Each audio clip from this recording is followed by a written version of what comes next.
Bienvenidos. Bueno, el día de hoy vamos a ver el libro de Enzo Traverso titulado La historia como campo de batalla. Para seguir un poco el orden del libro, empezaremos con la crítica que hace a Hobsbawm. Los que quieran ver directamente el tema del fascismo y el nazismo, les dejo las marcas de tiempo para que pues si quieren adelanten el video hasta ese momento, pero pues de entrada voy a seguir el orden, pero pues respetando un poco la miniatura que dice, pues les dejo las marcas de tiempo por si lo quieren adelantar. Es un libro que recomiendo leer a cualquier persona, creo que es de los pocos que destacan, o sea, pues todos los libros evidentemente a mí por lo menos me parecen muy entretenidos, pero hay unos que dicen como que se termina el libro y uno queda como, ojalá no se hubiera terminado. Este es uno de ellos, así que es uno de los libros muy recomendados y entonces comencemos de una vez.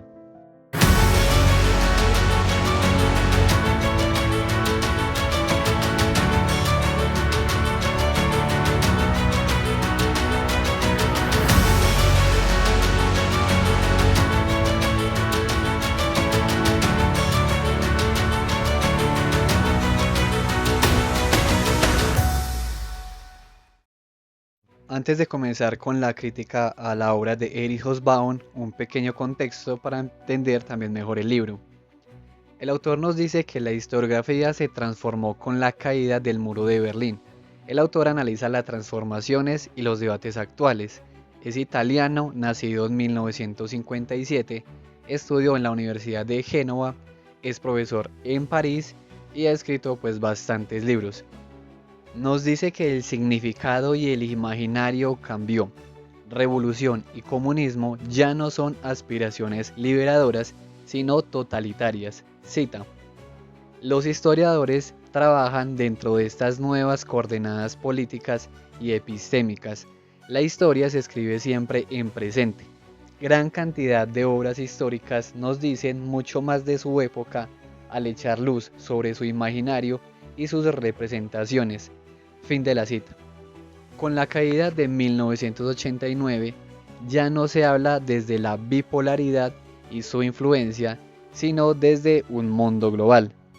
Ahora sí, entonces comencemos con el fin de siglo, que es el siglo XX de Erich Hobsbawm.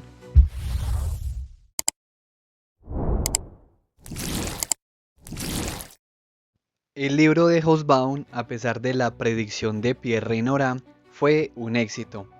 Es el fin de una tetralogía: la era de la revolución, la era del capital, la era del imperio y pues la del siglo XX. Es un bosquejo general del siglo XIX, son los tres primeros, y el último es como un bosquejo general del siglo XX, todos resumidos en este canal ya. Con la caída del muro de Berlín, Hobsbawm hizo una lectura de un siglo XX corto, desde la Primera Guerra Mundial a la caída del muro, es decir, que el siglo para él inicia en 1914 y termina en 1989 o 91 en su defecto. Contrario al largo siglo XIX, que para él va desde la Revolución Francesa hasta 1914. Su obra del siglo XX tiene juicios, pero dice que es imposible haber vivido el siglo XX y no emitir una opinión al respecto. La Guerra Fría pasó de percibirse entonces como un presente vivido a un pasado histórico. Cabe mencionar que en el primer libro, La Era de las Revoluciones, él también emite ciertos juicios sobre lo que pasó, por lo que esa excusa de que él vivió el siglo XX y por eso opinó, pues no aplica para los primeros libros porque él no los vivió. En fin, la idea entonces de un siglo largo no era nueva. Arno Meyer clasificó el siglo XIX como persistente en cuanto al antiguo régimen, pero Hobsbawm en el primer libro dice que la burguesía era la clase dominante. Lo matiza en el segundo, ya que no lo era en todos los países en términos políticos, sino sociales. Nunca explicó la distancia entre una dominación social burguesa y un poder político aristocrático. Esta idea también de los siglos largos no viene de Hobsbawm ni Arno Meyer, sino también, por ejemplo, de Brodel, que él habla de un largo siglo XVI de 1450 a 1650, y bueno, hay otros autores que también han planteado ese tipo de cosas. Para Hobsbawm entonces el siglo XIX fue dominado por la idea de progreso y fue destruida por la Primera Guerra Mundial. El siglo XX tiene tres momentos importantes. Del 14 al 45, donde Europa se destruye a sí misma, del 45 al 73, donde hay una etapa dorada, y del 73 al 91, donde está la debacle. La tesis de Hobsbawm de un siglo XIX con doble revolución, la industrial y la francesa, junto con revoluciones que acabaron con el antiguo régimen, es cuestionada por Christopher Bailey y Jürgen Osterhammel, ya que en un inicio la revolución industrial fue inglesa y belga, para los demás fue dominante apenas en 1880, con lo cual es incorrecto plantear una modernidad generalizada en el siglo XIX, cuando muchos se modernizaron finalizando el siglo, como es un error interpretar sus conflictos por contradicciones de una sociedad industrial. Claro, ¿cómo puedes hablar de conflictos europeos por contradicciones de una sociedad industrial cuando Europa todavía no estaba industrializada? Además, el fin del absolutismo no dio paso a estados liberales, que sería el estado burgués. Fue un híbrido entre una burguesía que ascendía y una aristocracia que intentaba adaptarse. Cita: el término burgués designaba de manera bastante indefinida a personas respetables quienes usan guantes, mucho más que a una clase de emprendedores capitalistas. Fin de la cita. La democracia no surge como una idea liberal de la aristocracia y la burguesía. Es el resultado de luchas. Las instituciones del siglo XIX lo que querían eran unas exclusiones de trabajadores, mujeres e indígenas. Dicho de otro modo, las elecciones eran un asunto de propietarios, varones y blancos. La síntesis que hace Hobsbawm y su periodización tiene varios problemas. Hablar de revoluciones de 1848 es eurocéntrico, pasa muy por encima de América y China. Jürgen Osterhammel analiza de hecho tres olas que comienzan por Estados Unidos, Francia, Santo Domingo. De allí nacen como conceptos esenciales para la modernidad política, lo que es la libertad y la emancipación. La segunda ola no tuvo la unidad política de la primera. 1848 son revoluciones europeas y las demás no se articulan a ella. La insurrección Taiping, los sepoys en India y la guerra civil estadounidense. Y hubo una tercera ola luego de la Primera Guerra Mundial. Rusia en 1905, Turquía en 1908, 1911 acaba con la dinastía Qin. A excepción de Rusia, venían de arriba abajo. La historia global de Jürgen Osterhammel no responde a Europa como lo hace Hobsbawm. Para Estados Unidos, el siglo XIX inicia en 1776. Si seguimos, por ejemplo, ese planteamiento de decir, bueno, el siglo XIX empieza con la Revolución Francesa y termina con 1914 con la Primera Guerra Mundial. Entonces, pues como ya decimos, es como algo muy eurocéntrico. Entonces, si vamos a plantear un siglo XIX, pues habría que tener en cuenta qué pasó en otros países.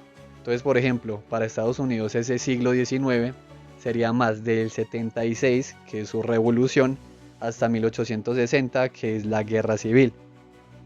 Para América Latina sería 1820, que es cuando se empiezan a construir los estados-nación luego de todas esas revoluciones, y terminaría en 1929 con esa fractura del sistema económico. Japón sería con la restauración Meiji de 1853 y terminaría con su derrota en 1945. Para África, 1789 al 14 tampoco es crucial. 1884 a 1960 con la descolonización sería algo más acertado, y para China por supuesto 1949 es clave y no coincide con el auge europeo de ese siglo XX. Por lo menos no con ese auge del que habla Hobsbawm del 45 al 73. Hobsbawm sigue la línea de pueblos sin historia, donde los demás países viven una derivación del original. Occidente es el pionero. Hay dos Hobsbawm, uno donde se analiza a los campesinos colonizados y su conciencia política como algo revolucionario, una historia desde abajo, y otro donde se demerita la descolonización y se generaliza. Ranajit Guha critica su tetralogía por no captar la dimensión política de las luchas campesinas. Para Edward Said, pensar en historia derivada es algo muy eurocéntrico, siendo Hobsbawm un autor que precisamente criticó el eurocentrismo. Cita: en el fondo, Hobsbawm nunca se ha alejado realmente de la posición de Marx, que estigmatizaba al imperialismo británico por su carácter inhumano y predador, pero se obstinaba en otorgarle una misión civilizadora en nombre de la dialéctica histórica. Fin de la cita. El colonialismo no solo generó violencia, desplazar población para construir vías férreas, embalses junto con la urbanización, generaron malaria, tuberculosis, disentería y viruelas, matando a unos 30 millones de personas. Sumándole por supuesto la masacre alemana en Namibia y la belga en el Congo. Europa era diferente, pero la industrialización creó un mundo que separó a los demás dejándoles muy por debajo. Hobsbawm plantea la enorme diferencia en el Producto Interno Bruto, pero nunca se pregunta por sus causas. La Guerra de los 30 años y de los 7 años fueron las bases del expansionismo europeo. De allí surgió una revolución militar. En términos de Christopher Bailey, Europa se volvió el mejor en cuanto a matar se trataba. Giovanni Arrighi propuso 4 siglos largos, el genovés de 1340 a 1630, el holandés de 1560 a 1780, el británico de 1740 a 1930 y el estadounidense de 1870 a 1990. Michael Hart y Tony Negri teorizaron sobre un nuevo poder que no tiene centro territorial, sino que es de control de comunicación. Marcelo Froles pone 1900 como inicio con Freud y su psicoanálisis. La guerra de los Bóers inicia los campos de concentración y la revuelta de los Boxer en China como primera intervención internacional para reprimir. El siglo extiende los valores, cultura y modo de vida occidental al planeta. Hobsbawm piensa que los crímenes estalinistas son lamentables, pero eran inevitables. Para él, sin la URSS no habría New Deal, estado de bienestar, ni voto universal. Siguiendo la larga duración de Anales, deja el acontecimiento de lado. Auschwitz queda relegado y el ascenso de Hitler no es más que el resultado de una tendencia europea. El Mayo francés también queda, de cierta manera, a un lado.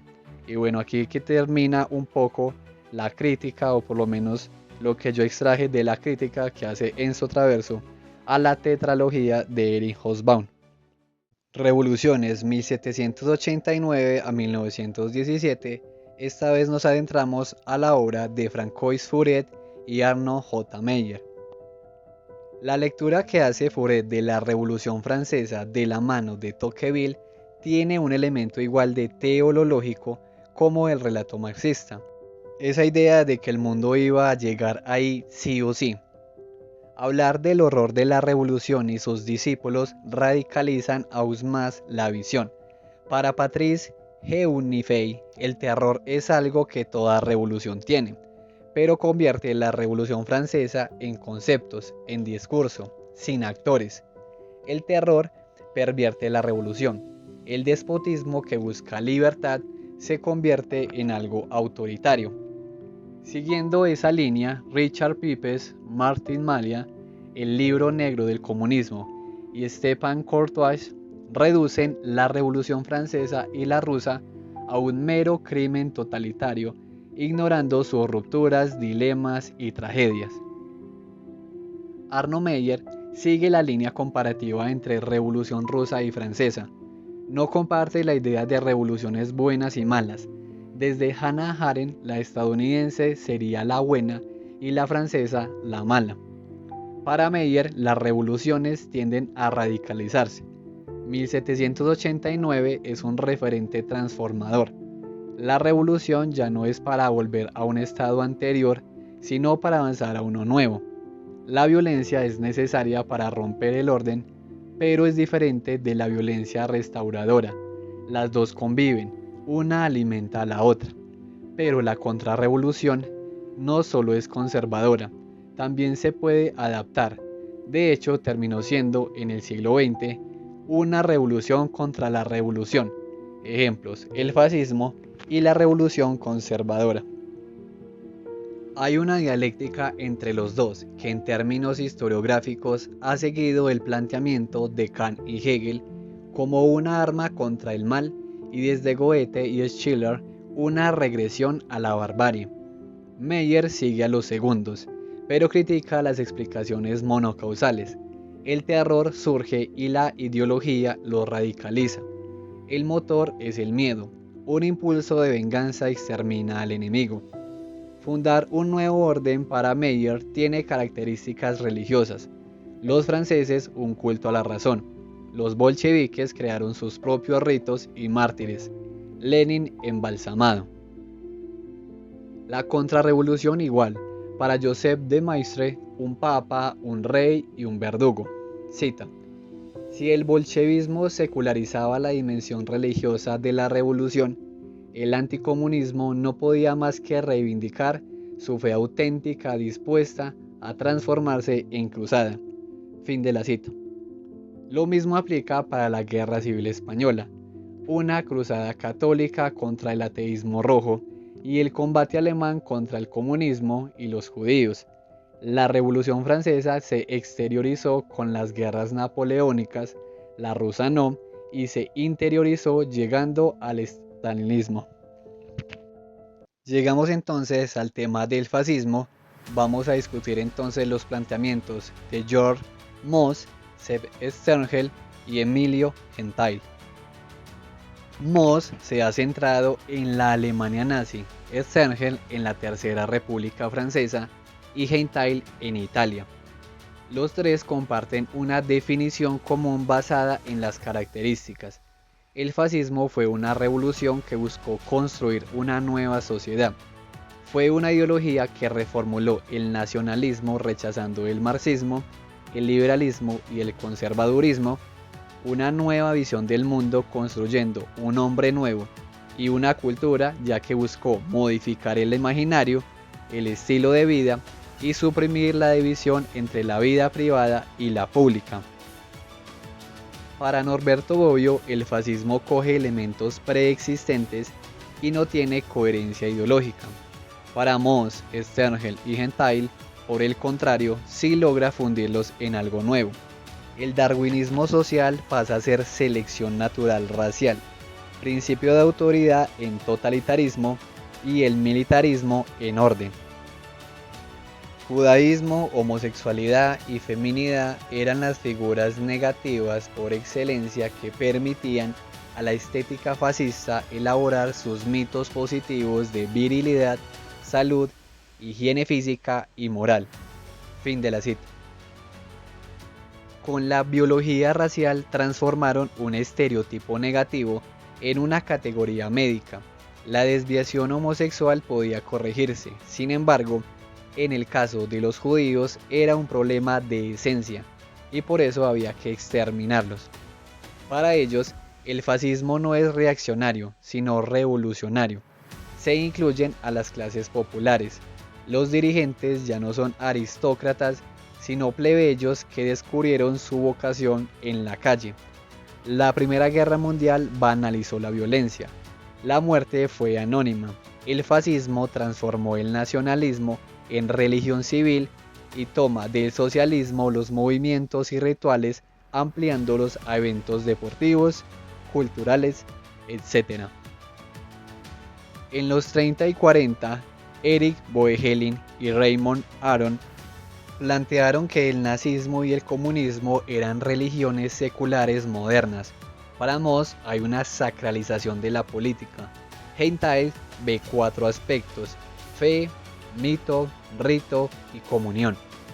Aunque Jacob L. Talmon y Francois Furet ven gemelos totalitarios, para Moss no es así. Si bien son antiliberales, no son gemelos. Heintheil subraya que una es nacionalista y la otra internacionalista.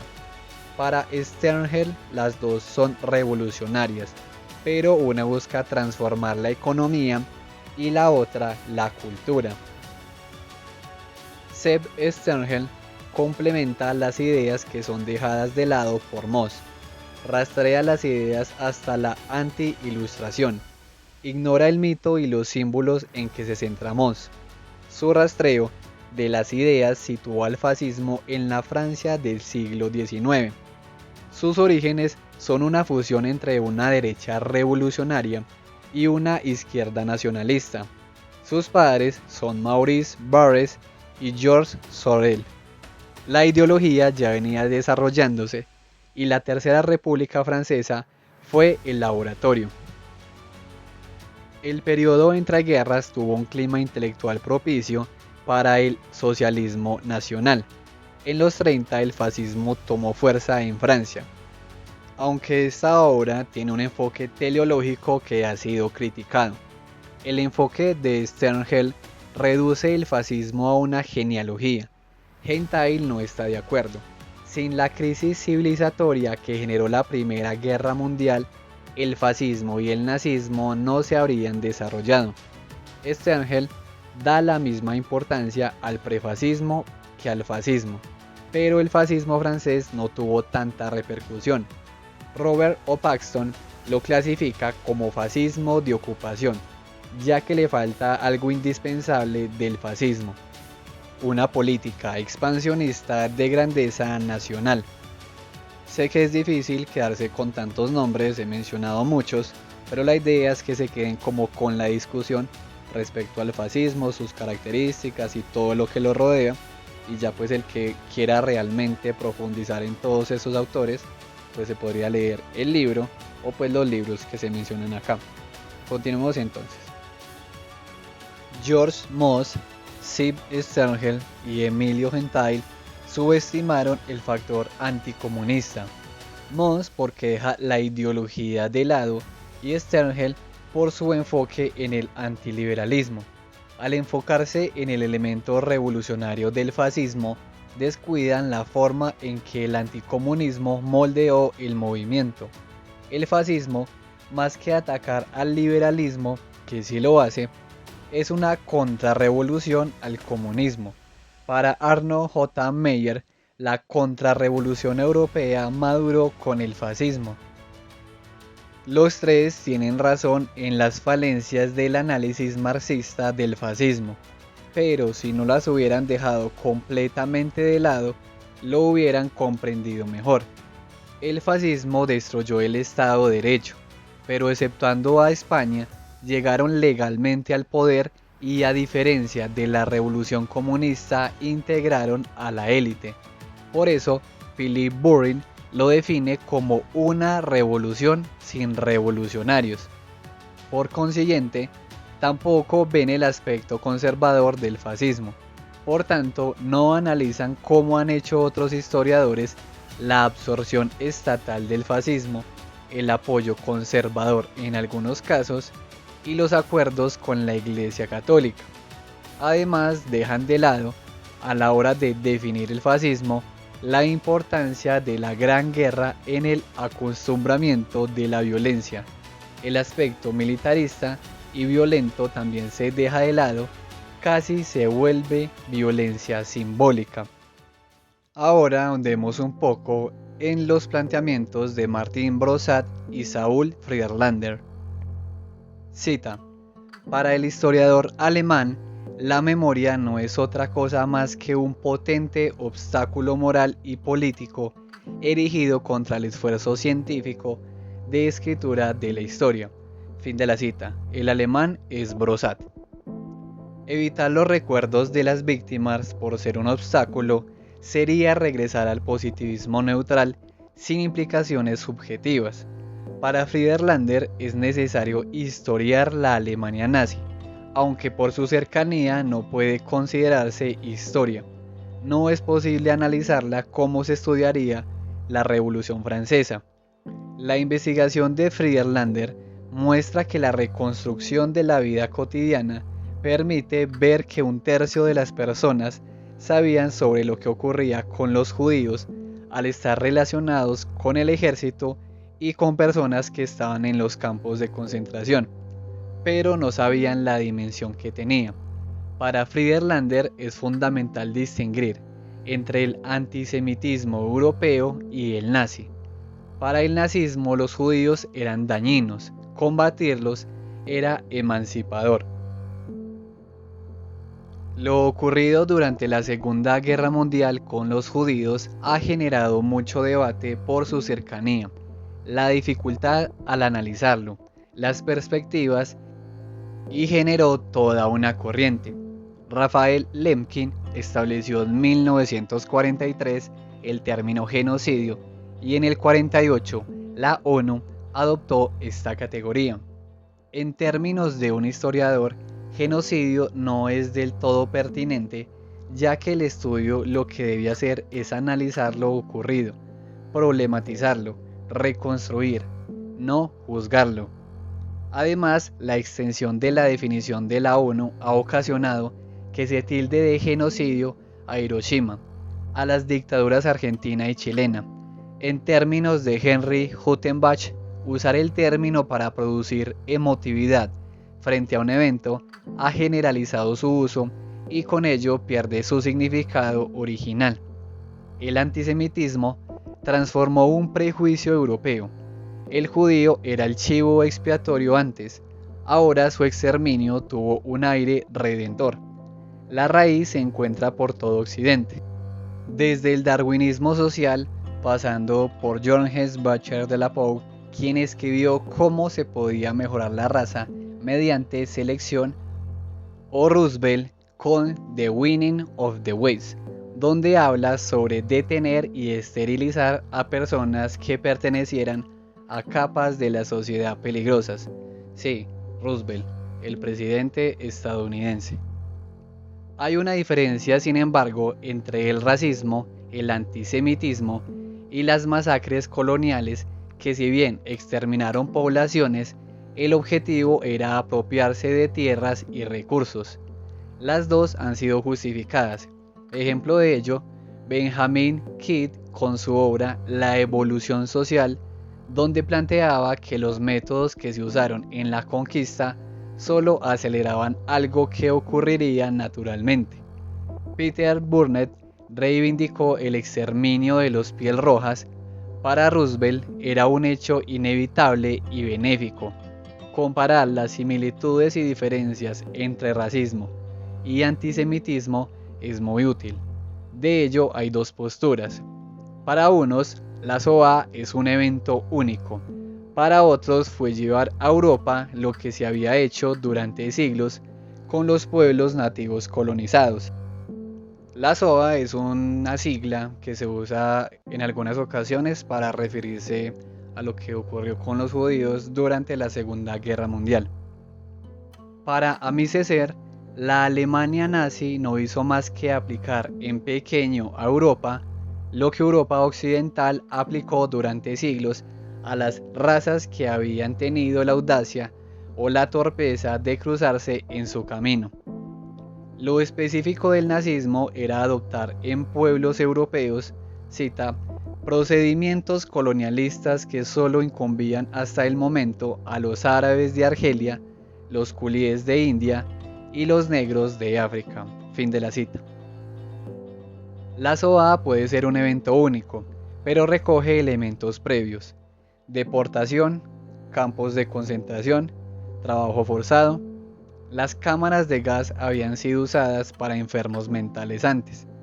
Se ha comparado la llegada española a América y la expulsión de judíos y musulmanes de su territorio, pero los objetivos no fueron los mismos, los resultados tampoco, y en el caso europeo, los judíos y musulmanes fueron expulsados de España, mas no perseguidos y exterminados. La España de Franco buscó restaurar España, pero nunca una restauración racial con prácticas genocidas. Ahora nos adentramos un poco en ciertos términos o teorías que se han usado para analizar los conflictos del siglo XX, o la violencia por lo menos. Vamos a analizar el biopoder planteado por Foucault para pensar la violencia del siglo XX. Esta ha influido en gran medida a los historiadores en cuanto a su análisis del poder, con sus voces en contra, por supuesto. Vigilar y castigar de Foucault transformó la forma de ver el poder, siendo clave conceptos como biopolítica y biopoder. Se han usado para analizar cómo los estados modernos controlaban a su población a través de sus documentos para el colonialismo, el racismo y la URSS. Foucault no creó el término biopoder, pero lo desarrolló. Este penetra en el tejido social. El Estado limita la libertad de los sujetos a través de la administración y reglas no escritas. Ya no es un poder beberiano de la fuerza, sino un control a través de la política económica. Las violencias del siglo XX obedecen, sin embargo, a acciones concretas contra la población. En la modernidad surgió, según Foucault, un poder pastoral, donde el Estado busca proteger a sus ciudadanos. Götz Ali planteó que lo ocurrido durante la Segunda Guerra Mundial fue buscar que los alemanes, a diferencia de la Primera Guerra Mundial, no tuvieran que pagar el costo económico que representó la guerra. Hacia afuera era violento, pero hacia adentro se ganó a la masa por las mejoras en las condiciones de vida. Alemania no se nazificó por ideología, sino por su política social. La expoliación económica cubrió 2/3 partes de los gastos. Sin embargo, un poder pastoral en toda regla no mandaría a su población a una guerra de esa magnitud. Hubiera parado luego de anexionarse Austria y los Sudetes. El poder pastoral no sirve para comprender el Holocausto en su totalidad, pero sí para entender el apoyo masivo que recibió el régimen. La biopolítica es útil para analizar los genocidios, las regulaciones migratorias, prohibiciones, entre otras. Pero es un error usarlo si lo que se quiere es tener una visión global del siglo XX. Agamben comete un error al darle una noción metafísica al caso alemán. Para Mark Masoner, simplifica las cosas. Plantear el biopoder como la esencia de la política, en lugar de verlo como un rasgo constitutivo de la modernidad, es un error. La violencia del siglo XX en Verdún, Hiroshima, los gulags, etc., tienen un rasgo común: el Estado. El monopolio estatal fomenta la paz en tiempos normales, pero en tiempos de guerra, la potencia. Exilio y violencia. En los primeros años no se dimensionó el impacto de lo ocurrido. La gente estaba feliz por el fin del conflicto. En el caso de Nagasaki se celebraba cómo la bomba puso fin a la guerra. Incluso se trató de mentirosos a las personas que reflexionaron sobre lo ocurrido. En algunos casos, aunque se escribió sobre el tema, no se lograba comprender la complejidad de lo que había ocurrido. Dejaban cosas afuera, resultando en análisis algo simples. Cita: la memoria es un conjunto de recuerdos individuales y de representaciones colectivas del pasado. La historia, por su parte, es un discurso crítico sobre el pasado, una reconstrucción de los hechos y los acontecimientos pasados tendiente a su examen contextual y a su interpretación. Fin de la cita. Esto, en esa parte del libro, digamos que el autor está problematizando esta cuestión de la memoria. El hecho de que, digamos, fuera un evento tan reciente, para analizarlo críticamente en términos históricos, es muy complicado. Entonces, en un inicio, pues de hecho lo que hizo fue como pasarse un poco de lado, y los que reflexionaron sobre ello, pues como ya mencioné, se trataban pues como mentirosos, precisamente porque, como hace unos minutos atrás mencionamos, para que lo ocurrido en la Segunda Guerra Mundial se convirtiera en historia, necesitábamos como varias décadas de un poco de distancia para poder, digamos, mirarlo de una manera más objetiva y no tener una posición ni buena ni mala, porque claro, cuando usted coge una, digamos, una posición, sea porque esto es malo, entonces usted ya tiene un prejuicio a la hora de juzgar el evento, que es algo muy válido a la hora, digamos, uno reflexionar sobre los eventos que viven, pero en términos históricos, pues lo ideal es ser más objetivo. Bueno, hablando entonces de la memoria, en 2007 España expidió la Ley de Memoria Histórica. En términos historiográficos, memoria no es igual a historia, pero sí hay una memoria histórica que tiene que ver con un pasado que entiende cerrado y con ello pasa a ser historia. En términos de Siegfried Kracauer, el historiador es un exiliado. Según esta metáfora, se mueve entre el mundo que vive y el que quiere investigar. Está en el medio. Mientras busca entender una época pasada, las preguntas están en el presente. El historiador del siglo XX es exiliado y testigo a la vez, por lo que analizar cuestiones que aún están presentes pueden impregnar su trabajo. La memoria es una representación del pasado que se construye en el presente. Ya que la historia es un discurso crítico, debe seguir dos premisas si quiere analizar el pasado reciente. Primero, hay que poner distancia ante ese pasado, y segundo, hay que buscar objetos para investigar. Con el fin de la utopía en 1989, la Revolución Francesa fue cuestionada, percibiéndose como una inflexión autoritaria. Con ello, otras revoluciones quedaron de lado: la alemana de 1918, la húngara y la italiana. Incluso el Mayo francés se redujo a un psicodrama, y como ya vimos, el concepto de revolución se trasladó al fascismo. En términos de Francois Furet, el mundo es lo que es imposible ya pensar en otra cosa. Para otros autores, el capitalismo quedó como la única vía posible. Para Perry y Anderson, la izquierda sufrió una derrota planetaria. La memoria obrera, así como ocurrió con la SOA, quedó enterrada.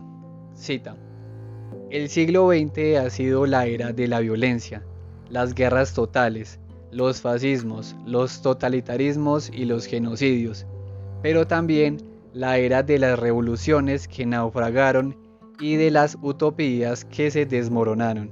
Fin de la cita. Con esta cita terminó el video de hoy. ¿Qué te pareció la crítica que hace el autor a la obra de Erich Hobsbawm? ¿Qué te parecen las discusiones sobre el fascismo, el nazismo? ¿Estás de acuerdo con alguna? ¿Crees que tienen algunas falencias? ¿Crees que hay algún autor que llegó a definir por completo lo que implicó el fascismo? ¿Y qué te parece esta última parte reflexionando sobre la memoria en cuanto a el historiador? ¿Qué tan objetivo puede ser un historiador al analizar eventos que vivió o que están tan recientes? Los leo en los comentarios y nos vemos en la próxima.